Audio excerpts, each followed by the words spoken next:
Hello दोस्तों, स्वागत है आप सभी का आपके अपने यूट्यूब चैनल प्रतिष्ठा हिंदी ज्ञानधारा में। तो इस समय हम जो है रस संप्रदाय के विषय में पढ़ रहे हैं, जो कि पुनीत राय की वस्तुनिष्ठ हिंदी से भारतीय काव्य शास्त्र का एक भाग है रस संप्रदाय। तो रस संप्रदाय में हमने जो है बहुत से जो है पॉइंट को देख लिया है। इसकी 3 वीडियो आ चुकी है और आज हम उसके आगे हम पढ़ेंगे। कल हमने यहाँ तक देखा था कि एक भाव की शांति होने पर, क्या कह रहे हैं, एक भाव की शांति होने पर जब अन्य भाव के उदय होने में चमत्कार दिखाई देता है तो उसे हम भावोदय कहते हैं। क्या कहते हैं? भावोदय कहते हैं। भाव के उदय होने पर जो चमत्कार दिखाई पड़ता है उसे हम कहते हैं भावोदय।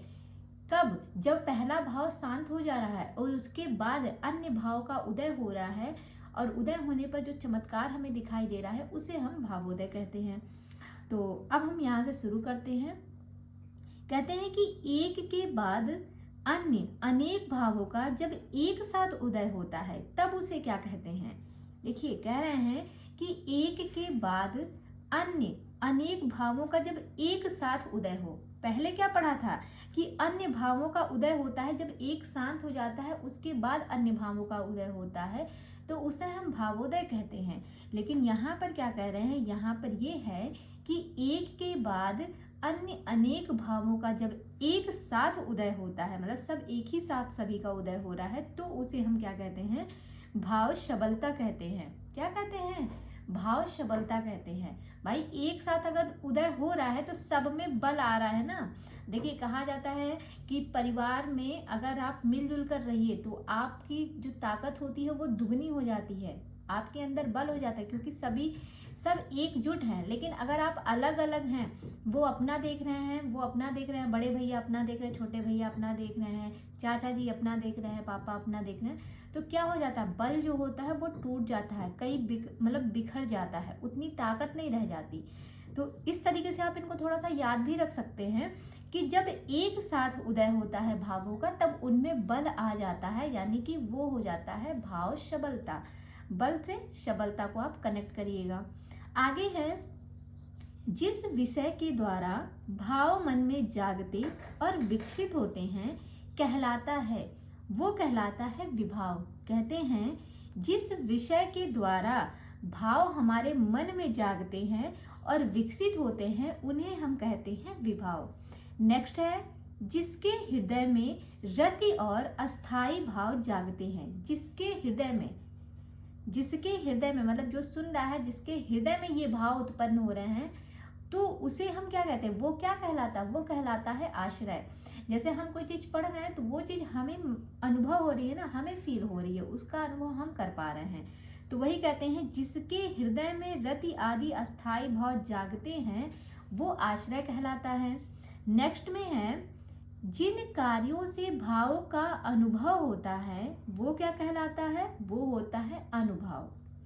आगे देखिएगा, किस विद्वान ने सौद्राच्य करुणो रसः कहकर करुण रस की उत्पत्ति रौद्र रस से मानी है? तो यहाँ देखिएगा, सौद्राच्य करुणो रसः, हो सकता है आप अर्थ ना समझे तो आप करुण रस को देख के भवभूति को लगा दे, लेकिन यहाँ भवभूति नहीं है, यहाँ पे कहा जा रहा है कि सौद्राच्य करुणो रस है, यानी कि करुण रस की जो उत्पत्ति हुई है वो रौद्र रस से मानी गई है। आपने पढ़ा है पीछे कि भरत मुनि ने मुख्य अगर रसों की बात की है तो उन्होंने मुख्य रूप से 4 रस बताए हैं। मुख्य रूप से कितने रसों की संख्या बताई है? 4 बताई है, जिनमें आते हैं आपके श्रृंगार रस और एक ये रौद्र रस, वीर रस और वीभत्स रस। तो उसी में भरत मुनि ने कहा है कि जो रौद्र रस हैं इनकी उत्पत्ति जो है कहाँ से, ये जो रौद्र रस है इनसे ही करुण रस की उत्पत्ति हुई है। तो करुण रस ये मुख्य रस नहीं है, मुख्य रस उनका रौद्र रस है, ध्यान रखिएगा। तो ये भरत मुनि कहते हैं कि करुण रस की उत्पत्ति जो है वो रौद्र रस से हुई है। आगे है, रस सिद्धांत के किस व्याख्याता ने सर्वप्रथम दर्शक यानी कि सामाजिक की महत्ता को स्वीकार किया था? रस सिद्धांत के व्याख्याता की बात हो रही है कि सबसे पहले किसने जो है दर्शक की महत्ता को स्वीकार किया था, तो वो थे नायक, भट्ट नायक थे। आपको पता है कि रस सिद्धांत के जो प्रथम व्याख्याता की बात आती है तो सबसे पहले कौन आता है? वैसे तो लोलट हैं, जो आपने क्रम देखा है तो वो तो लोलट का है ना। लेकिन जब हम कहते हैं कि साधारणीकरण की बात की जाती है तब उसमें भट्ट नायक आते हैं। जब भी बात होता है कि साधारणीकरण की कल्पना किसने की थी तब हम भट्ट नायक को लिखते हैं। वैसे ही अगर रस सिद्धांत के पूछे कि रस सिद्धांत की जो व्याख्याता है चारों, उनमें जो है सर्वप्रथम दर्शक की महत्ता को किसने स्वीकार किया था? तो ये किया था नायक ने। एक नायक ही दर्शक की महत्ता को बता सकता है। भाई नायक, कोई भी नायक को आप कनेक्ट कर लीजिए नेता, अरे नायक को आप राजा से कनेक्ट कर लीजिए, ठीक है। राजा तभी अच्छा माना जाता है, जैसे कोई अगर सभा में कुछ कार्यक्रम हो रहा है, कोई भी मीटिंग चल रही है, एक तरीके से आप जोड़ सकते हैं, तो अगर वहां पे प्रजा दर्शक ना आए तो फिर क्या मतलब रहेगा? कुछ नहीं रहेगा ना। तो सबसे ज्यादा महत्ता इन्होंने किसको बताई है, किसको स्वीकार किया है नायक ने? वो सामाजिक यानी समाज यानी दर्शक को इन्होंने सबसे ज्यादा महत्ता दी है। इस तरीके से आप इन्हें याद रख सकते हैं। आगे हम देखिएगा, आप ऐसे भी याद रख सकते हैं, अगर रंगमंच पे कोई नाटक हो रहा है और नाटक देखने के लिए कोई दर्शक ही नहीं है तो क्या उस नाटक का कोई अर्थ रहेगा? बिल्कुल नहीं रहेगा। अगर हम YouTube पे पढ़ा रहे हैं और मेरी वीडियो देखने के लिए आप लोग नहीं आ रहे हैं तो मेरा YouTube पे वीडियो बनाना, ज्ञान देना का कोई अर्थ रहेगा? कोई मतलब नहीं रहेगा। इसलिए क्या होता है, अगर हम वीडियो बना रहे हैं तो मेरा वीडियो तब सफल माना जाएगा जब आप लोग फीडबैक देंगे, आप लोग उनको देखेंगे और बताएंगे कि हाँ वीडियो आपको पसंद आ रही है, आप तक मेरी बातें पहुंच रही हैं कि नहीं। तो सबसे ज्यादा जो रोल होता है वो आपका होता है, दर्शक का होता है, देखने वाले का होता है, सामाजिक का होता है। उसकी महत्ता जो है स्वीकार की गई है। तो किसने किया? ये नायक ने बताया है। बस याद करने के लिए मैं इतनी बातें बता रही हूँ ताकि ये आपको हमेशा याद रहे। आगे है, किस आचार्य ने महाभारत में शांत रस को मुख्य माना था? तो यहाँ महाभारत की बात हो रही कि महाभारत में शांत रस को ही मुख्य किसने माना था? ये माना था आनंदवर्धन ने। आगे है, रस की सर्वांगीण वैज्ञानिक व्याख्या किसने की थी? अब देखिए यहाँ पे प्रश्न आ गया कि रस की सर्वांगीण वैज्ञानिक व्याख्या किसने की थी? तो ये किया था अभिनव गुप्त ने। आगे देखते हैं, अगला पॉइंट है, सर्वप्रथम किस आचार्य ने रस के स्वरूप पर सविस्तार रूप से प्रकाश डाला था? तो रस के स्वरूप पर किसने प्रकाश डाला था? तो ये थे आचार्य विश्वनाथ। इनका है ना वाक्यम रसात्मकम काव्यम, इन्होंने ही तो रस को काव्य की आत्मा माना है। तो कह सकते हैं कि रस के स्वरूप पर सविस्तार रूप से प्रकाश इन्होंने ही डाला था। अगला पॉइंट है, किस आचार्य ने रस को काव्य की आत्मा घोषित करके रसमत की पूर्ण प्रतिष्ठा की थी? तो ये थे आचार्य विश्वनाथ, इन्होंने ही रस को काव्य की आत्मा घोषित किया था। आगे है, अवहिता क्या है? अवहिता जो है ये एक प्रकार का संचारी भाव है। तो जो 33 संचारी भाव हैं आप उनके नाम को एक बार याद रखिएगा, कल मैंने इसको बताया भी था, आप कल की वीडियो में जाके सुन सकते हैं। आगे है, अपस्मार क्या है? तो अपस्मार जो है ये भी संचारी भाव ही है, ये भी एक प्रकार का संचारी भाव है। अगला है, भरत सूत्र विभाव अनुभाव व्यभिचारी संयोगाद रस निष्पत्ति के सर्वप्रथम व्याख्याता आचार्य कौन है? तो जब भी बात करेगा कि जो भरत मुनि का जो सूत्र है उसके सबसे पहले व्याख्याता आचार्य कौन है, तब हम लगाएंगे किसको? भट्ट लोलट को लगाएंगे। किसको लगाएंगे? भट्ट लोलट को लगाएंगे। लेकिन अगर प्रश्न आ जाए कि रस सिद्धांत के किस व्याख्याता ने सबसे पहले दर्शक की महत्ता को स्वीकार किया था, तो वो नायक ने किया था। दोनों क्वेश्चन अलग अलग हैं। आगे देखिएगा, आनंद का अर्थ हृदय की व्यक्तिबद्ध दशा से मुक्त और हल्का होकर अपनी क्रिया में तत्पर होना ही समझता हूँ। कथन किसका है? तो ये कथन है रामचंद्र शुक्ल का। देखिए यहाँ पे लिखा है आनंद और यहाँ पे लिखा है मुक्त और हल्का होकर। तो आप बताइए आपको जो असली आनंद है कब मिलता है? या कोई कुछ भी घटना घटी, आपके दिमाग में मास टेंशन है, जैसे इस समय सभी के दिमाग में पढ़ाई का टेंशन चल रहा है, तो क्या अभी आप खुश हैं? अंदर से नहीं खुश हैं। लेकिन जब आप एग्जाम दे लेंगे, आपका रिजल्ट अच्छा आ जाएगा, आप क्वालिफाई कर जाएंगे, तब आपको जो है असली शांति मिलेगी, आपका मन हल्का हो जाएगा कि चलिए मेरी इतनी दिन की जो मेहनत थी वो सफल हो गई। तो ये बात कौन कहता है? ये कहते हैं रामचंद्र शुक्ल। ऐसा भगवान श्री राम ने बताया है, ऐसा रामचंद्र जी ने बताया है कि असली आनंद वही होता है जब हृदय का व्यक्तिबद्ध दशा से, जब हृदय जो हमारा मन है वो व्यक्तिबद्ध दशा से मुक्त और हल्का होकर अपनी क्रिया में तत्पर होना ही समझता है। ये कौन कहता है? रामचंद्र शुक्ल कहते हैं। आगे देखिएगा, साधारणीकरण विभावा आदि का होता है, यह भावकत्व का परिणाम है। यह कथन किसका है? तो यह कथन है भट्टनायक का। हमने पढ़ा भी था, इन्होंने ही सबसे पहले साधारणीकरण के बारे में, जो सर्वप्रथम साधारणीकरण की कल्पना की गई थी वो भट्टनायक ने ही की थी। तो इन्होंने जो है साधारणीकरण बताया है कि साधारणीकरण जो है वो विभावा आदि का होता है। आगे है, अगला जो पॉइंट है वो है रस का भोक्ता वास्तविक रामादि एवं नट को माना जाता है। ये किसने कहा? ये भट्टलोलट ने कहा कि रस का जो भोक्ता है वो वास्तविक रूप से रामादि एवं नट को माना। किसने? भट्टलोलट ने। नेक्स्ट में है, किस आचार्य को साधारणीकरण का प्रवर्तक माना जाता है? तो अभी हमने कल भी पढ़ा था कि साधारणीकरण की कल्पना जो है सबसे पहले किसने की थी? वो नायक ने की थी। तो जो सबसे पहले जिन्होंने कल्पना की थी वही प्रवर्तक भी हुए, तो कौन हो गया? भट्टनायक। आगे है, न्याय सिद्धांत के आधार पर रस निष्पत्ति की व्याख्या करने वाले आचार्य कौन है? न्याय सिद्धांत के आधार पे बात हो रही है, तो न्याय सिद्धांत किसका है? आप सभी जानते हैं, तो ये है शंकुक का। किसका है न्याय सिद्धांत? शंकुक का है। आगे है, सांख्य दर्शन के आधार पर रस निष्पत्ति की व्याख्या करने वाले आचार्य जो हैं वो है भट्टनायक। कौन है सांख्य दर्शन के आधार पर रस निष्पत्ति की व्याख्या करने वाला? वो नायक हैं। कौन है? भट्टनायक। आगे है, किस आलोचक के मतानुसार साधारणीकरण कवि भावना का होता है? तो ये है डॉक्टर नगेंद्र का कथन, ध्यान रखिएगा। आगे कहते हैं, सहृदय की चेतना का साधारणीकरण मानने वाले आलोचक हैं, तो वो है केशव प्रसाद मिश्र। सहृदय की चेतना का साधारणीकरण मानने वाले आलोचक कौन है? तो वो है केशव प्रसाद मिश्र। आगे देखिएगा, अगला पॉइंट है, किस आलोचक ने भावक या पाठक का साधारणीकरण माना है? कहते हैं कौन से आलोचक हैं जिन्होंने भावक या पाठक का साधारणीकरण माना है? तो वो है श्याम सुंदर दास। कौन है? श्याम सुंदर दास जी हैं।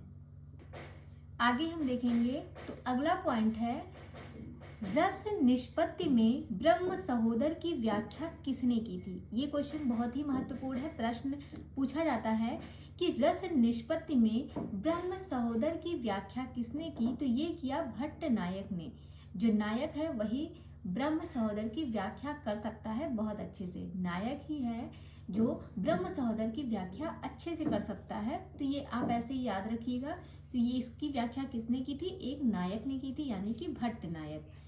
अगला है, रस निष्पत्ति में प्रेक्षक की अनुभूति की करने वाले व्याख्याकार हैं, यानी कि प्रेक्षक और दर्शक, वो कौन है? वो है भट्टलोलट। अगला है, अभिधा भावकत्व और भोज काव्य के 3 व्यापार किस आचार्य ने माने हैं? अभिधा, भावकत्व और भोज काव्य के 3 व्यापार किसने माने हैं? तो वो माना है भट्टनायक ने। ये भी पूछता है प्रश्न कि काव्य के जो 3 व्यापार हैं वो किस आचार्य ने माने हैं, और वो 3 व्यापार कौन से हैं? अभिधा, भावकत्व और भोज। ये तीनों किसने माना है? भट्टनायक ने माना है। आगे है, रस निष्पत्ति के किस व्याख्याता के अनुसार अस्थाई भाव सहृदय या सामाजिक के हृदय में वासना रूप से, यानी कि संस्कार के रूप में पहले से ही, यानी कि अव्यक्त रूप में विद्यमान रहते हैं? तो ये है अभिनव गुप्त। आगे देखिएगा, रस निष्पत्ति के अंतर्गत मूल पात्रों में रस की स्थिति को किसने माना है? तो जो मूल पात्र हैं उनमें रस की स्थिति को किसने माना है? वो माना है भट्टलोलट ने। किसने माना है? भट्टलोलट ने माना कि रस निष्पत्ति के अंतर्गत जो मूल पात्र हैं उन मूल पात्रों में रस की स्थिति को किसने स्वीकार किया? तो ये किया भट्ट लोलट ने। इन्होंने लोट पोट के कहा कि जो इनके मूल पात्र हैं आप उनमें रस पैदा कीजिए, रस की स्थिति को लाइए। आगे देखिएगा, अगला पॉइंट है भाव संधि, भाव सबलता तथा भाव शांति किस भाव की प्रमुख स्थितियां हैं? तो ये है संचारी भाव की। ध्यान रखिएगा, भाव संधि, भाव सबलता तथा भाव शांति ये किस भाव की हैं? तो ये किस भाव की स्थितियां हैं? संचारी भाव की हैं। आगे जो है मेरे में मिसप्रिंट हो गया था, इसमें दिया ही नहीं था तो मैंने इसको अपने से लिख दिया कि प्रमुख सिद्धांत एवं उनके आचार्य की बात की गई थी। तो देखिएगा, इसमें जो पहला सिद्धांत है वो है रस सिद्धांत। तो रस सिद्धांत हम शुरू से पढ़ते आ रहे हैं। रस सिद्धांत किसका है? भरत मुनि का है। और इन्होंने ही रसों की संख्या कितनी मानी थी? 8 मानी थी, जिसका समर्थन दंडी और धनंजय दोनों लोगों ने किया था। तो इस प्रकार जो है रस की संख्या 8 मानने वाले विद्वान कितने हैं? 3 हैं, भरत मुनि, दंडी और धनंजय, तीनों को याद रखिएगा। आगे बात करें अलंकार सिद्धांत। तो अलंकार सिद्धांत आप जानते हैं कौन है अलंकारवादी आचार्य? तो वो है भामा का ही है अलंकार सिद्धांत ना। भाभी और माँ को अलंकार करना बहुत पसंद है, तो अलंकार सिद्धांत किसका हो गया? भामा का हो गया। अगला जो है वो है रीति सिद्धांत। तो रीति सिद्धांत जो है वो किसका है? वो आचार्य वामन का है। रीति सिद्धांत किसका है? आचार्य वामन का है। इन्होंने कितनी रीतियां बताई थी? 3 रीतियां बताई थी, वैदर्भी रीति, गौड़ी रीति और पांचाली रीति, ध्यान रखिएगा। फिर इसके बाद बात करें ध्वनि सिद्धांत। तो ध्वनि सिद्धांत जो है ये आनंदवर्धन का है। ध्वनि जब हम सुनते हैं तब हमें आनंद की अनुभूति होती है, तभी तो हम मीनिंग को समझ पाते हैं जब उसको सुनेंगे। तो ध्वनि सिद्धांत किसका हो गया? आनंदवर्धन का हो गया। वक्रोक्ति सिद्धांत किसका है? ये कुंतक का है। तो कहते हैं कि इतना बको इतना बको इतना बको कि कान तक जाए। तो वक्रोक्ति किसका हो गया? कुंतक का हो गया। ये सब आपने पहले पढ़ लिया है। फिर यहाँ पे है औचित्य संप्रदाय। तो औचित्य संप्रदाय किसका है? क्षेमेंद्र का है।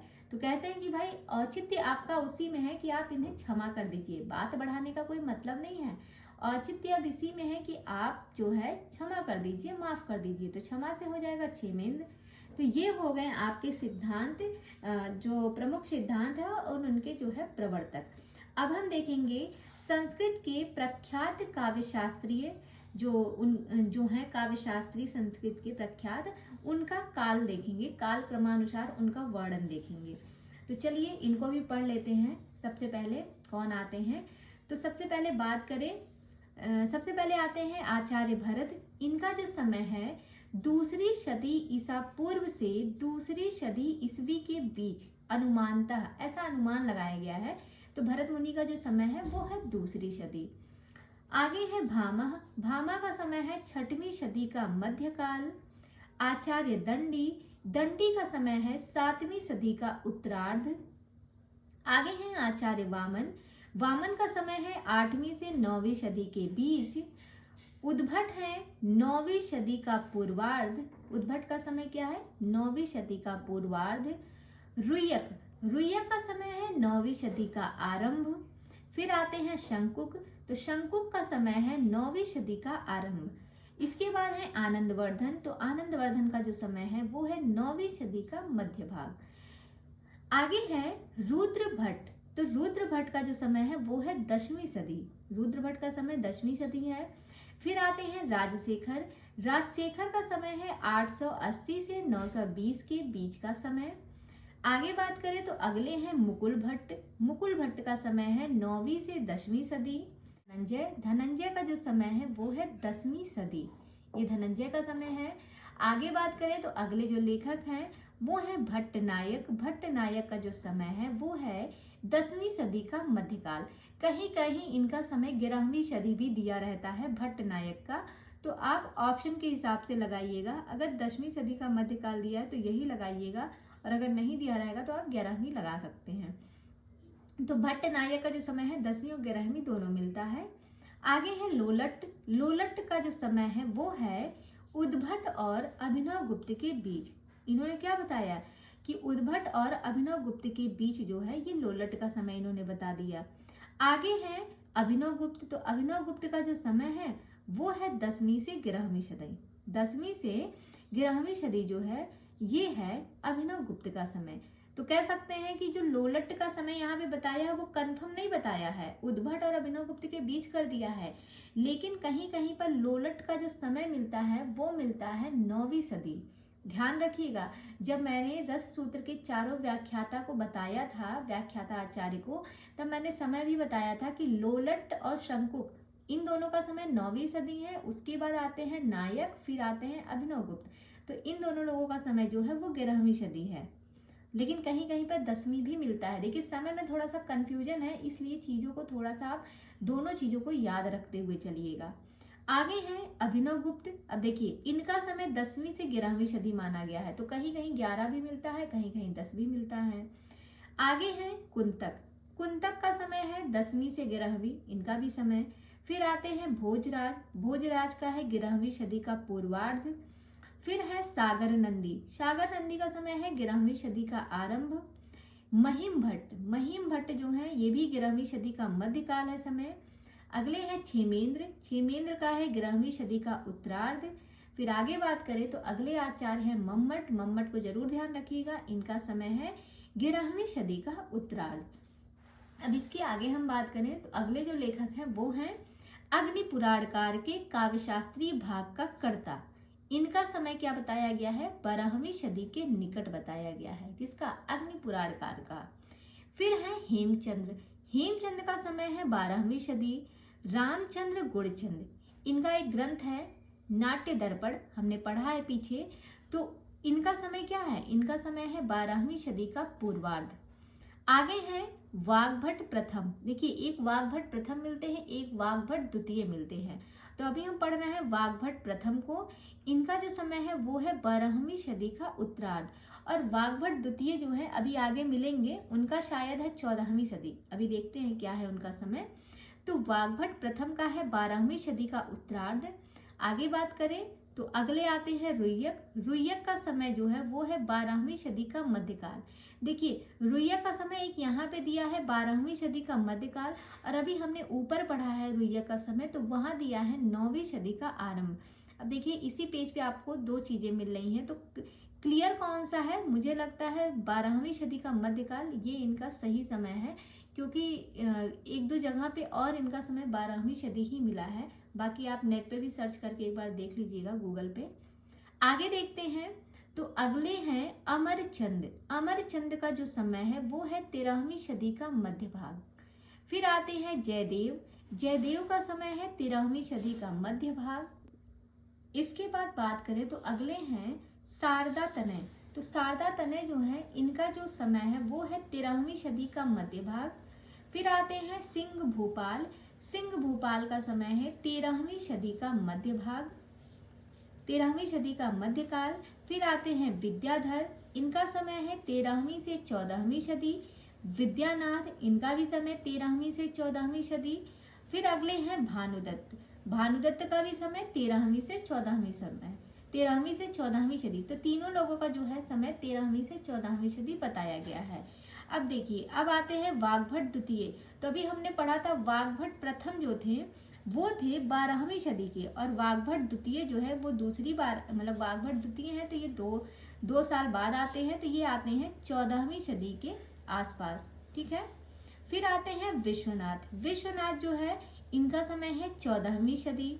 फिर है रूप गोस्वामी। तो रूप गोस्वामी का जो समय है वो है 15वीं से 16वीं सदी, ये रूप गोस्वामी का समय है। आगे है केशव मिश्र। केशव मिश्र का है 16वीं सदी का उत्तरार्ध। आगे है कवि कर्णपुर। कवि कर्णपुर का जो समय है वो है 16वीं सदी से 17वीं सदी। फिर आगे है अप्पय दीक्षित। अप्पय दीक्षित का जो समय है वो है 16वीं से 17वीं सदी जो है ये अप्पय दीक्षित का समय है। आगे है जगन्नाथ। जगन्नाथ का समय है 17वीं सदी का मध्य भाग। जगन्नाथ बहुत पूछा जाता है, और अप्पय दीक्षित भी। तो अप्पय दीक्षित जो है वो 16वीं से 17वीं सदी, और जगन्नाथ जो है ये 17वीं सदी का मध्य भाग। और लास्ट में है अकबर शाह। अकबर शाह का जो समय है वो भी 17वीं सदी का मध्य भाग है।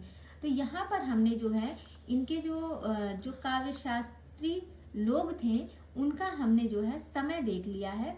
अब इस समय को याद करते हैं। इसके लिए मैंने एक कहानी बनाई है, छोटी सी नहीं कहेंगे, कहानी तो थोड़ी बड़ी है, पर अगर आप उसको ध्यान से सुनेंगे और उस कहानी को एक दो बार आप अच्छे से याद करिएगा, लिख लीजिएगा, तो मुझे लगता है आपको जितने भी यहाँ पे संस्कृत के जो काव्य शास्त्रीय लोग हैं सबका आपको समय याद हो जाएगा। तो चलिए फिर ट्रिक के माध्यम से सभी जो काव्य शास्त्रीय आचार्य लोग हैं इनका हम समय याद करते हैं। तो इसकी जो स्टोरी है वो हम आपको बताते हैं, आप सुनिएगा और आपकी नज़र बुक पे होनी चाहिए या फिर क्लास में जो स्क्रीन पे आपकी नज़र होनी चाहिए, ताकि आप चीज़ों को कनेक्ट करते चलिए कि कैसे कैसे मैंने जोड़ा है, तभी आपको समझ में आएगा। तो देखिए, जैसे हम इसको पढ़ रहे हैं तो आप सभी जान रहे हैं ये सभी काव्य शास्त्रीय आचार्य हैं, तो सब नायक ही हैं, सबको आप एक तरह से कनेक्ट कर सकते हैं कि सब जो काव्य शास्त्रीय आचार्य हैं ये एक प्रकार से नायक हैं। तो कह सकते हैं कि इनके लिए एक गाना सुनाया जाता है। नायक जो है, जो काव्य शास्त्रीय आचार्य हैं, उनके लिए एक गाना पेश किया जाता है। वो गाना कौन सा है, गाना सुनिएगा। क्या है गाना? भरे भाम दवा उधरू सकुआ, कि भरे भाम दवा उधरू सकुआ, दूसरी छठवीं सतवीं आठवीं नौवीं में आनंद आई गवा, नौवीं में आनंद आई गवा। ये था गाना। और इस जब गाने को सुना, ये नायक के लिए गाया गया, और जब नायक ने ये गाना सुना तो वो क्या हो गए, इतना सुनते ही उनका पारा जो है वो 10वें आसमान पे चढ़ गया।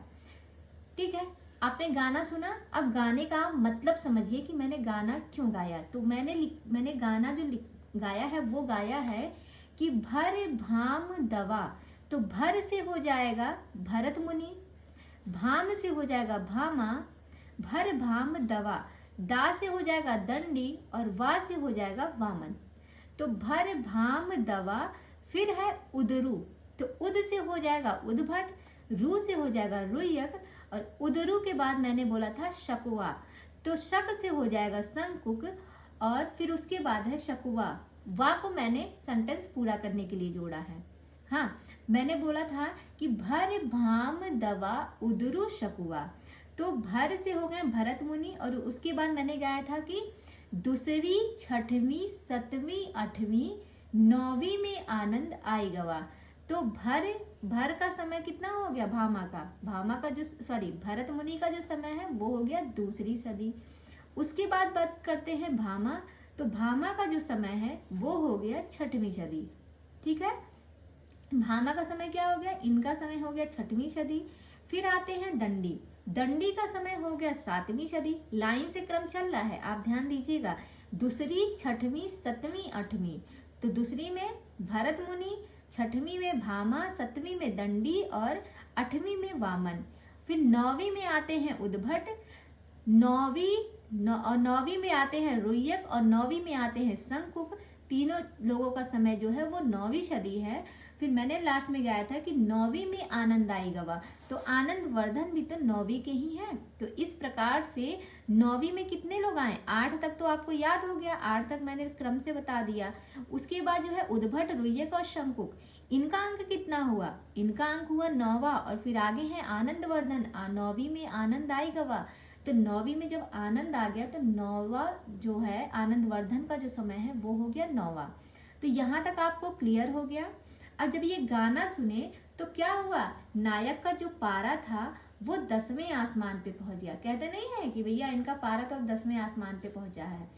तो नायक जो थे उनका पारा 10वें आसमान पे पहुंचा और वो रुद्र हो गए। तो रुद्र से हो जाएगा रुद्र भट्ट, वो क्या हो गए, वो रुद्र हो गए। 10वें आसमान पे उनका पारा पहुंचा, वो रुद्र हो गए। क्यों हुए, धन के लिए। देखिए इन दोनों को मैंने नहीं कनेक्ट किया है, आगे आप देखेंगे उसके बाद। तो जब नायक जो थे जिनका पारा 10वें आसमान पे पहुंचा वो रुद्र हो गए। क्यों, धन के लिए रुद्र हो गए। और वो क्या थे, वो एक नायक थे। तो इस तरीके से आप तीनों को याद कर लेंगी। रुद्र से रुद्रभट्ट, और धन के लिए तो धन से हो जाएगा धनंजय। धनंजय का भी समय क्या है, 10वीं सदी है।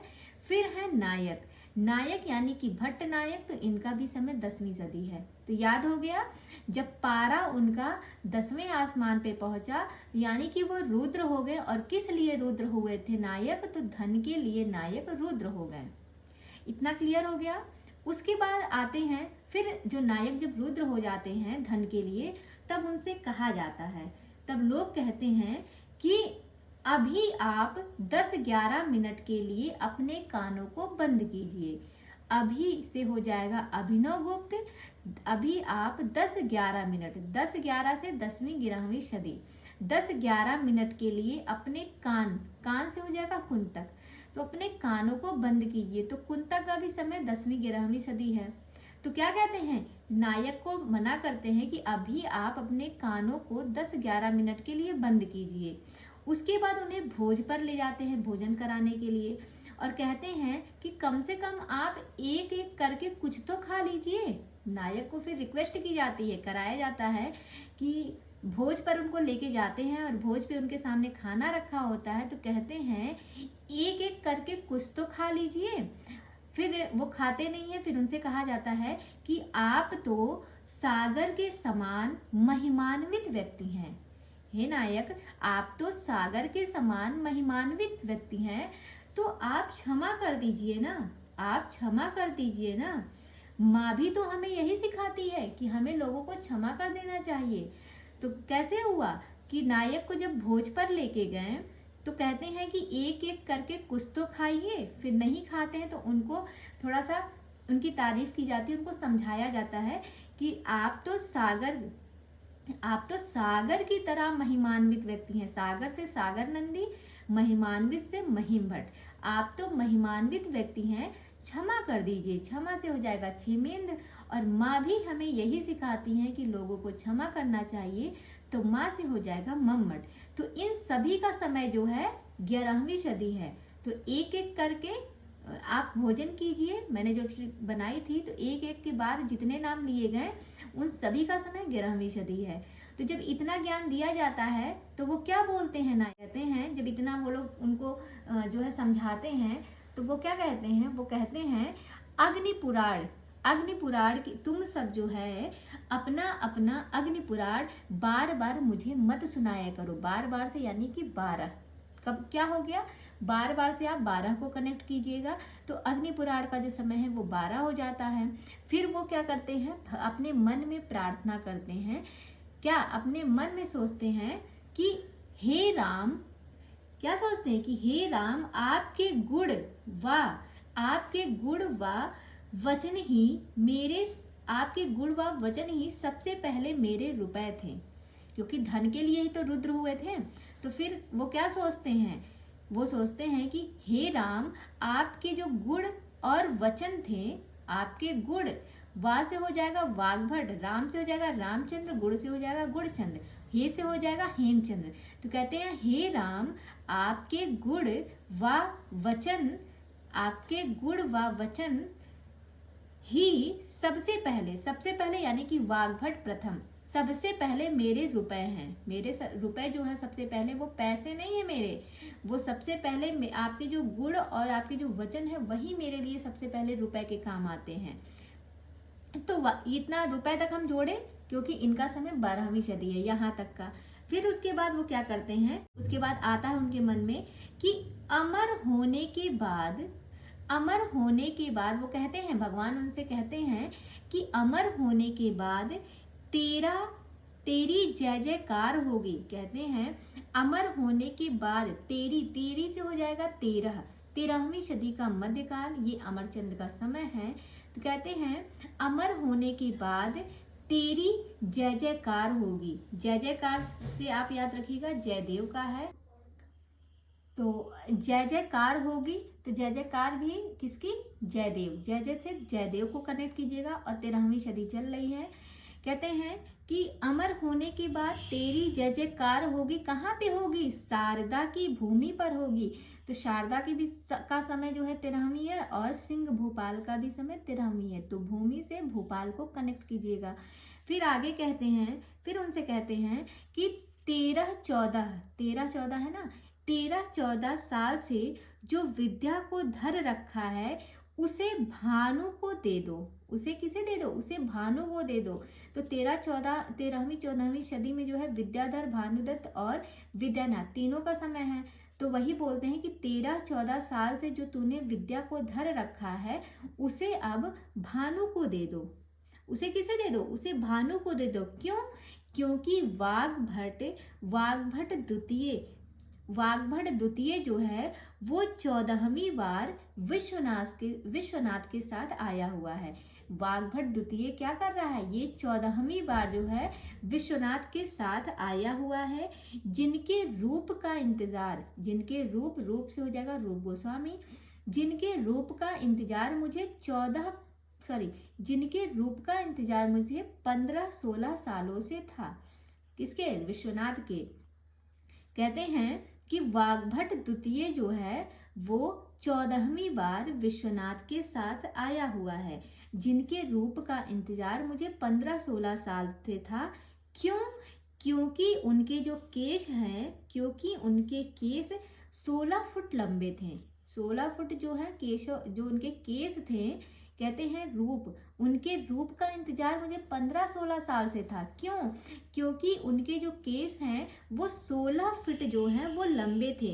ऐसा मैंने अपने कड़ मिस होता है कान, तो कहते हैं ऐसा मैंने अपने कड़पुर है ना, तो अपने कड़ से पुर को पूरा बना दीजिए। तो कहते हैं ऐसा मैंने अपने कड़ से पूरा सुना था 16वीं-17वीं। कब सुना था? 16-17 साल पहले सुना था, जब मैं दीक्षित हुआ था। 16-17 साल में दीक्षित भी हुए थे। कहते हैं ऐसा मैंने अपने कण यानी कि कान, अपने कानों से पूरा सुना था 16-17 साल में, जब मैं दीक्षित हुआ था। और दीक्षित जब हुआ था तो इस जग में, कहाँ पे दीक्षित हुए थे? इस जग में अकबर के साथ यानी कि एक साथ। किसके साथ दीक्षित हुए थे?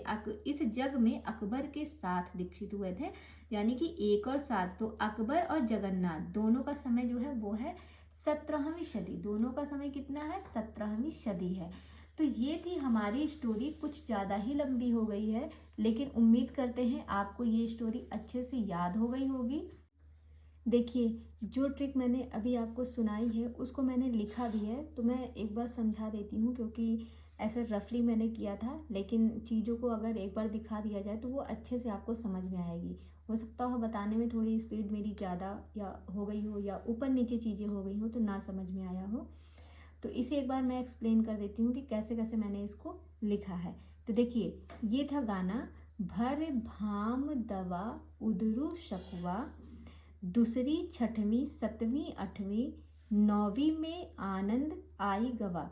तो भर से हो गया भरत मुनि, और इनका समय हो गया दूसरी। फिर आपके आते हैं भाम से हो जाएगा भामा, इनका समय है 6वीं। फिर अगले हैं दा से हो जाएगा दंडी, जिसका समय कितना बताया गया है? यहाँ पे है दंडी का समय 7वीं। और वा से हो गया वामन, तो ये क्रम से ही सब जा रहा है। वामन का हो गया 8वीं सदी। उसके बाद कहते हैं कि 9वीं में आनंद आई गवा। तो 9वीं में तो आनंद का है ही, लेकिन ये 3 लेखक और है ना जिनका हमने नहीं ऐड किया, तो ये 3 जो बचे हैं इनका भी समय 9वीं सदी ही है। ध्यान रखिएगा, इनका भी समय कितना है? 9वीं सदी है। ये इतना क्लियर हो गया आपको। फिर उसके बाद जो है नायक क्या होते हैं? इतना सुनते ही इनका पारा जो है वो 10वें आसमान पे पहुंचता है, यानी कि ये 9 तक का समय आपको याद हो गया। अब 10वें से चलते हैं। 10वें आसमान पे पारा चढ़ जाता है और रुद्र हो जाते हैं। जब पारा चढ़ेगा तो गुस्से में आएंगे, रुद्र हो जाते हैं। किस लिए? धन को लेकर। कौन? नायक। तो रुद्र से हो जाएगा रुद्रट, समय हो गया 10। धन से हो जाएगा धनंजय, और यहाँ पे हो जाता है नायक जो है भट्ट नायक, इनका भी समय हो गया 10। जब इतना सुनते हैं तो उनका जो पारा है वो 10वें आसमान पर पहुंच जाता है और वो रुद्र हो जाते हैं। क्यों? धन के लिए। कौन? नायक। उसके बाद जो है तब क्या होता है? फिर तब जो वहाँ पे कुछ लोग रहते हैं वो कहते हैं अभी आप 10-11 मिनट के लिए अपने कानों को बंद कर दीजिए। तो अभी से हो जाएगा अभिनव गुप्त, 10-11 मिनट यानी कि 10 से 11 का समय है। और किसका 10-11 समय है? कुंतक का है। तो कानों को बंद कीजिए, कुंतक हो गए। फिर कहते हैं कि भोज पर ले जाते हैं उनको, भोज से हो जाएगा भोजराज। और कहते हैं एक एक करके कुछ तो खा लीजिए, एक एक से हो जाएगा 11वीं सदी। और फिर उनको बताते हैं कि आप तो सागर की तरह महिमान्वित व्यक्ति हैं। तो सागर से हो जाएगा सागर नंदी, इनका भी समय 11वीं सदी हो गया। महिमान्वित से हो जाएगा महिम भट्ट, इनका भी समय जो है 11वीं सदी हो गया। उसके बाद आते हैं, कहते हैं आप महिमान्वित हैं, आप क्षमा कर दीजिए, क्षमा से हो जाएगा क्षेमेंद्र। माँ भी हमें यही सिखाती हैं, तो माँ से हो जाएगा मम्मड़। तो इतने लोगों का समय क्या हो गया? 11वीं सदी हो गई। उसके बाद तब क्या होता है? तब नायक क्या कहते हैं? नायक कहते हैं तुम सब अपना अग्नि पुराण बार बार मुझे मत सुनाया करो। बार बार से हो जाएगा 12, अग्नि पुराण का समय हो गया 12, मत सुनाया करो। और फिर क्या करते हैं? फिर वो भगवान से कहते हैं, भगवान से क्या कहते हैं देखिएगा, भगवान से कहते हैं कि हे राम, हे से क्या हो जाएगा, यहाँ पे मैंने नहीं लिखा, हे से हो जाएगा आपका हेमचंद्र। कहते हैं हे राम, आपके गुण व वचन ही सबसे पहले मेरे रुपए हैं। तो हे से हो जाएगा हेमचंद्र, राम से हो जाएगा रामचंद्र, गुड़ से हो जाएगा गुड़चंद, वा से हो जाएगा वाग्भट। और प्रथम में सबसे पहले लगाया, तो सबसे पहले यानी कि प्रथम, तो वाग्भट प्रथम। और रुपए से हो जाएगा रू, रुपए का रू लीजिएगा, रू से हो जाएगा रुयक। ये इतना क्लियर हो गया।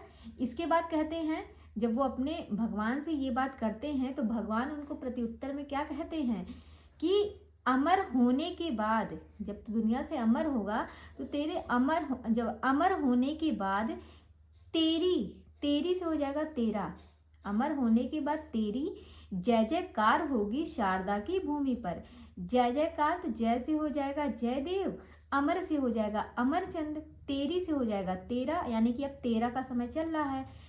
और कहाँ पे होगा? शारदा की भूमि पर। शारदा से हो जाएगा शारदा तनय, और भूमि से हो जाएगा सिंह भूपाल। आगे फिर कहते हैं, फिर उनको बताते हैं कि 13-14 साल से जो विद्या को धर रखा है उसे भानु को दे दो। 13-14 साल यानी कि 13-14 समय है किसका? विद्या को धर रखा, यानी कि विद्या से विद्यानाथ और धर से हो जाएगा विद्याधर। उनको धर रखा है, उसे तुम किसे दे दो? अपनी विद्या को भानु को दे दो। भानु से हो जाएगा भानुदत्त। फिर कहते हैं क्यों?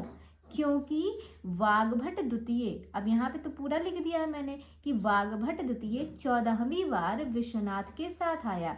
तो वाग्भट द्वितीय का समय हो गया 14 और विश्वनाथ का भी समय हो गया 14 विश्वनाथ के साथ आया।